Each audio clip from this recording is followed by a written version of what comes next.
d'abord, c'est de rencontrer le professeur Souleymane Mboup, référence en bactériologie et en virologie. Également le professeur Koumba Kane, une autre référence en bactériologie et en virologie.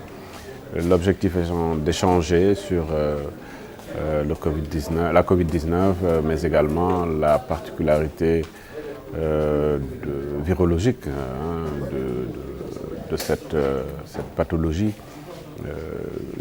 les éléments de recherche qui sont là, les espoirs qu'on a pour voir par rapport à la riposte comment faire, également comment réfléchir pour avoir les informations qu'il faut.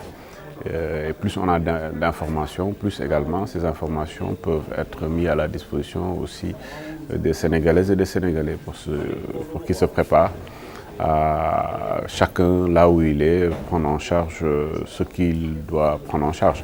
L'autre élément également qui est un élément important, faire une visite des locaux, voir quels sont les éléments qui sont là. L'État du Sénégal a fait un effort extraordinaire en mettant à la disposition aujourd'hui du professeur et de ses équipes un espace pareil ici à Diamniadio. Et non seulement ça, c'est un espace où 1400 mètres carrés ont été bâtis sur 6 niveaux.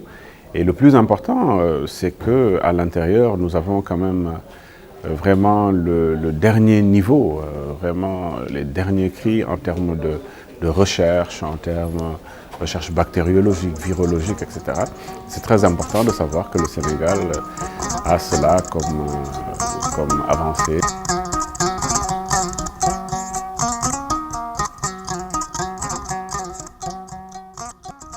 Chaque structure aujourd'hui, que ce soit des structures privées et publiques, chaque structure doit prendre des mesures idoines pour régler ce problème de contact avec le virus. Je ne dis pas précisément contact avec telle ou telle population, mais contact avec le virus, parce que c'est le contact avec le virus aujourd'hui qui entraîne la contamination.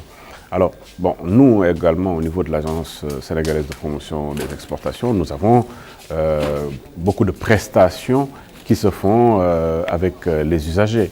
Des usagers viennent pour des certificats d'origine, préparation à l'exportation. 21 000 certificats d'origine sont délivrés par an par l'Agence sénégalaise de promotion des exportations. Au-delà de cela, c'est l'intelligence économique et commerciale, la maîtrise des marchés. Donc nos agents sont en contact permanent avec les entreprises qui exportent pour leur donner la bonne information, pour les former, etc.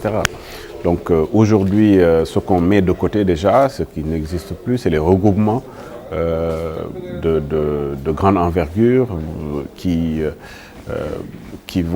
sont quand même des niches, vraiment de grands foyers, surtout à contamination. Mais à côté de cela, par exemple, quelqu'un qui vient prendre un certificat d'origine, nous avons mis en place un système. Avant, c'était rentrer au bureau de la direction de l'environnement export et celui-là avait automatiquement en quelques minutes son certificat d'origine à disposition. Aujourd'hui, ces usagers ne sont plus en contact avec les agents de la direction de l'environnement export. Ils viennent à l'entrée, font le système de désinfection, mais également après cela, ils mettent leur demande sur place et c'est dans l'après-midi, quand le dossier est traité, qu'ils reçoivent bien entendu leur dossier. Donc maintenant, ceux qui sont directement en contact avec le public, au-delà de ça, on met à leur disposition bien entendu des masques FFP2 qui leur permettent également de se protéger par rapport à cette pathologie. Certains qui ont besoin de gants également, on met à leur disposition des gants. Donc toutes les mesures nécessaires ont été prises. Mais comme j'ai dit, au-delà des mesures que nous prenons, au-delà du gel hydroalcoolique qu'on met devant le bureau, chacun également personnellement, quand il va retourner chez lui, c'est à lui maintenant de se prendre en charge. Donc tous ces éléments-là sont des éléments importants. On a averti également tout le personnel que quiconque a un symptôme qui constitue un symptôme qui répond aux symptômes classiques d'infection au coronavirus, qu'il puisse le signaler et à partir de là, nous prendra les dispositions nécessaires.